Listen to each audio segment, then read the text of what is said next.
बताया गया जो दुख है। और उसके बाद में नरकों में जो है उत्कृष्ट आयु का प्रमाण बताते हैं।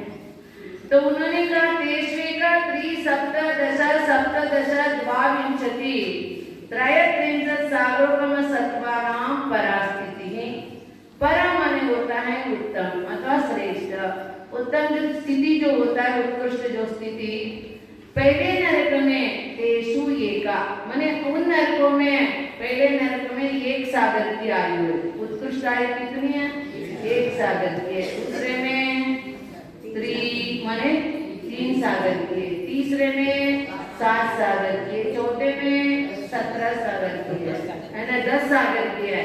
पांचवे में 17 सागर की है और छठे में 22 सागर की है और लास्ट में जो 7वें है 31 सागर की आयु होती है। आप समझ लीजिए।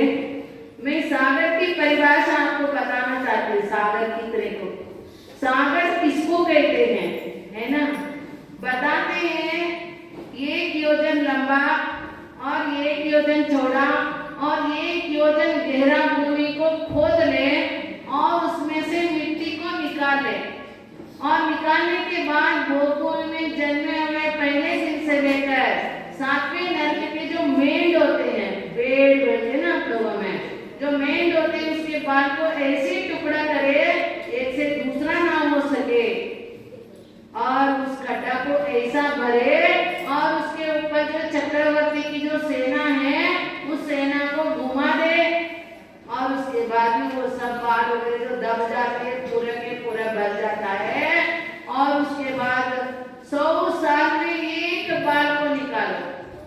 कितने साल में? 100 साल में 1 बाल को निकालो। जब वो खड्डा खाली होगा तब जो है एक व्यवहार पल्ले होता है। क्या होता है? व्यवहार पल्ले।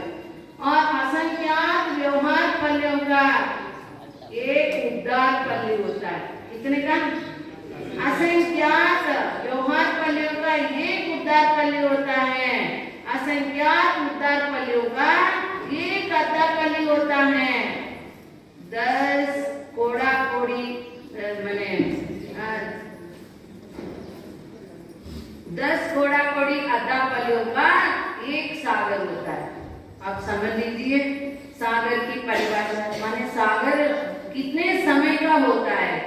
और वैसे ही पहले नरक में कोई जाकर के जन्म लेता है तो वहां पे उत्कृष्ट आयु जो है एक सागर होता है, लेकिन मध्यम और जघन आयु भी है।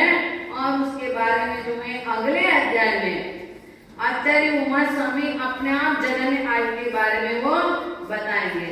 अभी तक जो है थोड़े रूप में अधोलोक का वर्णन हुआ। अभी जो है मध्य लोक का वर्णन चलता है। मध्य लोक के अंदर कुछ द्वीप और कुछ जो है समुद्रों का नाम यहाँ पर बताते हैं। जम्बू द्वीप, लवणोदय, शुभ नामानो द्वीप समुद्र। माने अपने मध्य लोक एक राज्य प्रमाण है। मध्य लोक कितना प्रमाण वाला विस्तार वाला है? एक राज्य। ऊंचाई तो मैंने बता दिया मेरु के समान मध्य लोक की ऊंचाई है, तो उसका विस्तार जो है एक राज्य प्रमाण है। और उसमें उन्होंने कह दिया सबसे पहला जो द्वीप है कौन सा है? जम्बू द्वीप है। द्वीपों में जम्बू द्वीप और समुद्रों में लवण समुद्र सबसे पहले है। और इसी प्रकार शुभ नाम को धारण करने वाले एक द्वीप नहीं है और एक समुद्र नहीं है, असंख्यात द्वीप और समुद्र है। कितने हैं?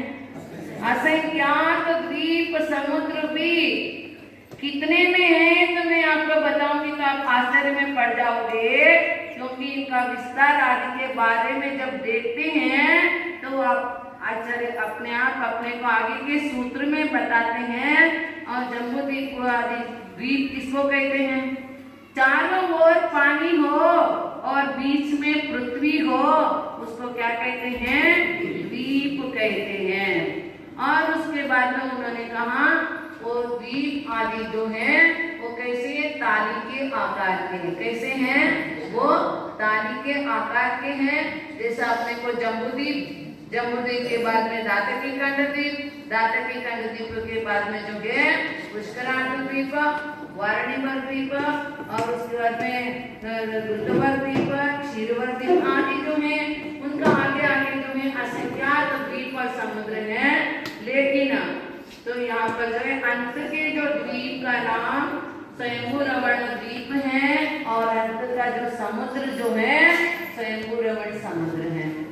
और उसके बाद में द्वीप और समुद्रों का विस्तार और आकार को बताते हुए यहाँ पर कहते हैं दीर्घ विष्कंभा पूर्व पूर्व परिक्षेपिनो वलया कृतया। ये कैसे है?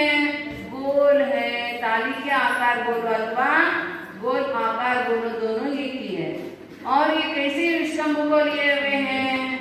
माने जितना विस्तार जम्बू द्वीप का है उसे डबल लवण समुद्र का है, और लवण समुद्र का जितना विस्तार है उसे डबल जो है धातकी खंड द्वीप का। जैसा आप समझ लो जम्बू द्वीप का विस्तार 1 लाख योजन है, लवण समुद्र का कितना होगा? और उसके बाद में धातकी खंड का कितना होगा? 4 लाख होगा। फिर कालो नदी का, और उसके बाद में पुष्कर आर्द्र का 16, पुष्कर का 16 है। आधा में मानसोत्तर पर्वत आ जाता है, इसलिए जो है 8 लाख योजन ही आधा में रहता है।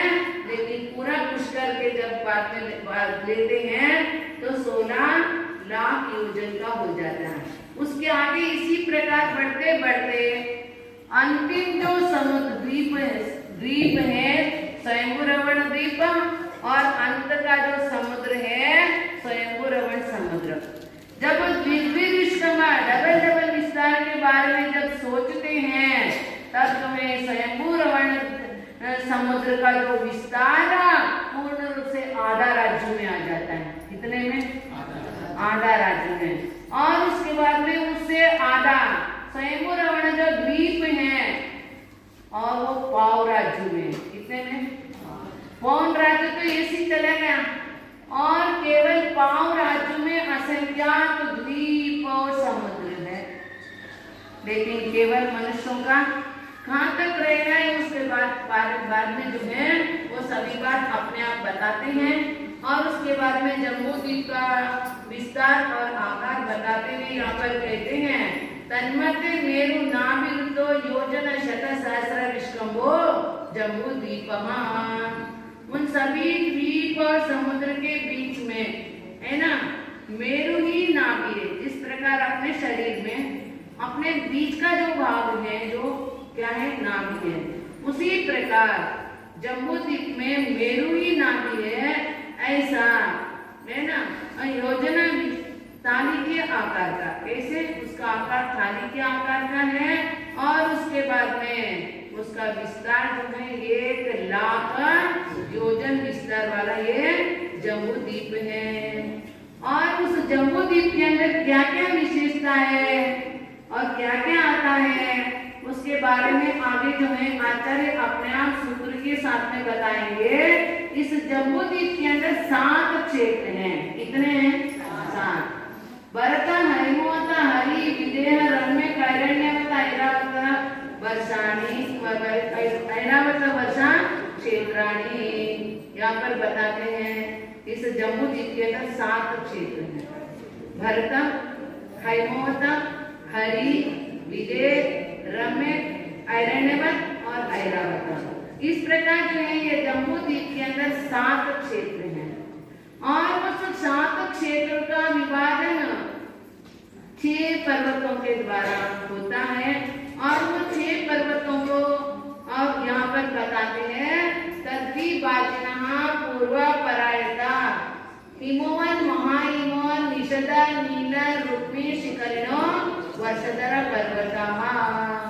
माने उन क्षेत्रों का विभाजन दोनों क्षेत्रों के बीच में जो है तो एक पर्वत आता है।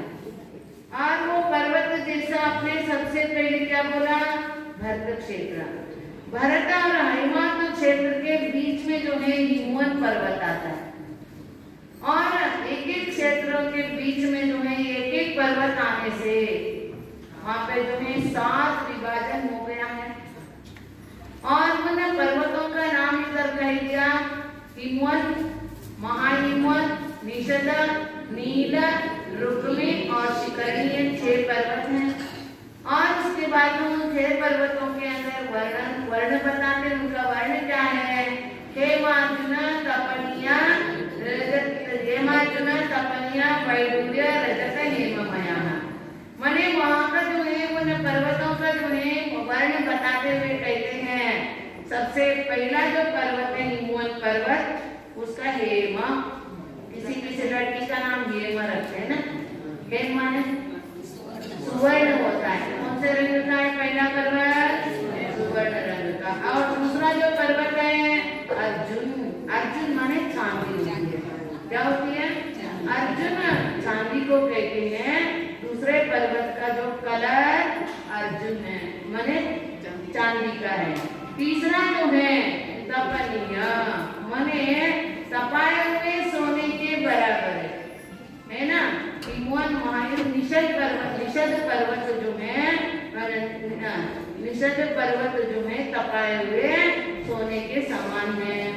और उसके बाद नील जो पर्वत है वो वैडूर्य मणि के समान है। और उसके बाद रुक्मी जो पर्वत है वो रजत चांदी के बरोबर है। चांदी का जैसा वर्ण होता है उसी के अनुसार है। और शिखरणी जो पर्वत है उसका जो कलर सोने के बराबर हेममया। इसी प्रकार उसका कलर बता दिया। और आगे कुलाचलों का आकार कैसा है? यहाँ पर अपने लोग पर्वतों को देखते हैं नीचे से जो उसका विस्तार ज्यादा रहता है और ऊपर की ओर जाते जाते उसका विस्तार कम होता जाता है। लेकिन उन कुलाचलों का विस्तार किस प्रकार होता है उसके लिए यहाँ पर बताते हैं मणि विचित्र पाशा उपरी मूलेत तुल्य विस्तारा। माने उन पर्वतों का जो किनारा है नाना प्रकार के जो मणियां हैं और उसी के अनुसार विचित्र जो है तटों से युक्त जो है ऊपर से नीचे तक समान विस्तार वाले होते हैं। लेकिन यहाँ के अनुसार नहीं है, नीचे विस्तार ज्यादा है, उसके बाद ऊपर जाते जाते छोटा होता हो, ऐसा नहीं है। वहाँ पर नाना प्रकार के मणि और विचित्र पार्श्वों से जो है तटों से वो युक्त होता है, और उसके बाद नीचे से लेकर ऊपर तक जो है समान होता है।